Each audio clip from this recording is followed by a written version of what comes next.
المؤكد أن التحرش الجنسي هو استفزاز ومضايقة وانتهاك لحرية الآخر وكرامته، لكن الغريب في الأمر هو أن التحرش ما بقاش حكر على النساء فقط، بل حتى الرجال كيتعرضوا ليه. وفي ظل غياب إحصائيات وجهات كتبنى هاد الرجال كتبقى الحالات ديالهم طي الكتمان. هادشي علاش خرجنا للشارع وسولنا الناس على رأيهم في هاد الظاهرة وكيفاش كينظروا للنساء المتحرشات بالرجال. التحرش بالدريات للدراري كتجيني عادي حيت اصلا الاوروب عندهم عقليه في شكل علينا.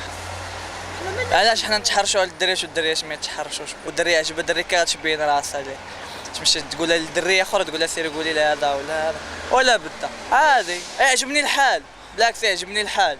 وكتجيني ظاهره صحيه سيرتو في هاد الوقت هادي. ما خاص الرجال يحتاطوا والسلامه يمشيو. ما تقبلهاش لان الرجال كون باغي شي حاجه راهم يبغيو شي حاجه براسهم، ما يحتاجوش العيالات هما. شوف واحد النظره ناقصه، فهمتي؟ ما كنتقبلهاش اختي، يعني كتمشي كتشوف شي مظاهر، يعني انت راه النفس ديالك راه ما راه كتشمئز. راه غادي ننصحها وغادي نحضر راسي ونزيد. هذا هو النظر ديالي. يعني راه كل مربي اختي على شي قاعده، فهمتيني؟ ما يمكنش انا راه ما مربيش هكاك باش ما غاديش يسمح لي الخاطر ديالي انني نمشي ليها.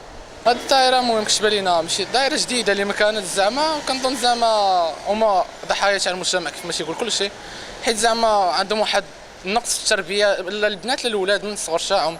حتى حنا المجتمع المغربي ولا المجتمع العربي كامل ما من صغرنا الشعب كامل ما كياخذش حتى التربيه اللي مزيانه باش يكون كلشي طالع مزيان. اللي كيطيحوا من النظر تاعي ولا يشوف من حالهم ساكن. زعما حنا زعما مجتمع اسلامي اللي خاص يكون عندنا واحد التربيه اسلاميه اللي خاصنا بالعكس نكونوا حنا في قمه زعما تاع هذه الامه، ولكن للاسف زعما ولينا حنا الاخرين فيها.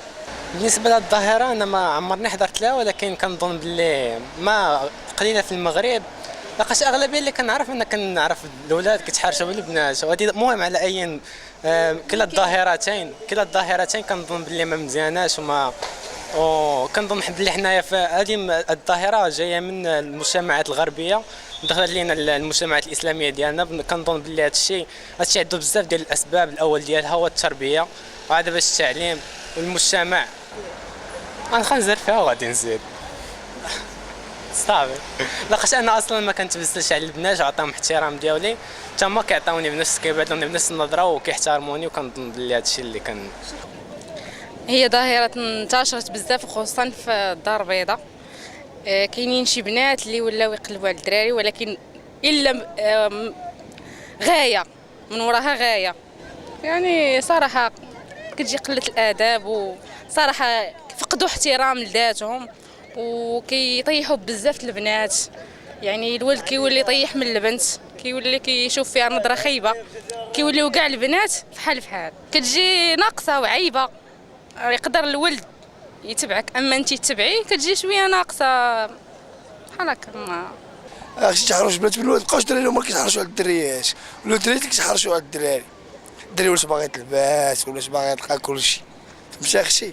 الدراري هما كيتحرشوا علينا حنايا، حنا اللي كنهربوا منه. طحت فيها اختي، هضرت معاه جبت ليه فلوس هادي بزاف د الحوايج. انا هو كنت ما تجيب شويه قربت حدايا السنه بسنه. خويا سميتها القنت هذا، هضرت معاه عادي، واحد الساعه تقول لي فيها جا خويا تقدر تشديني باش نتغدى فيها. وصلت مع شي مواقف اللي ما فهمتش فيها والو اختي. انا تخلعت وليت بان هذا الشيء بزاف حقوق المراه. بالعكس خصهم يديروا حقوق الرجال اللي ولاو رجال في هذا الوقت. اما الدريه اختي طيحت المستوى ديالها والله، ولا تبيع راسها رخيص. رغم أن القانون المغربي كيجرم التحرش الجنسي وكيعاقب عليه من سنة إلى سنتين وغرامة مالية حسب المادة 503، فالشبكة المغربية للدفاع على حقوق الرجال كتشوف بلي القانون ما كافيش القضاء على هذه الآفة، بل لازم من اعتماد المقاربة التربوية وكذا التحسيس والحوار من خلال توجيه العمل للأسرة والمدرسة والإعلام.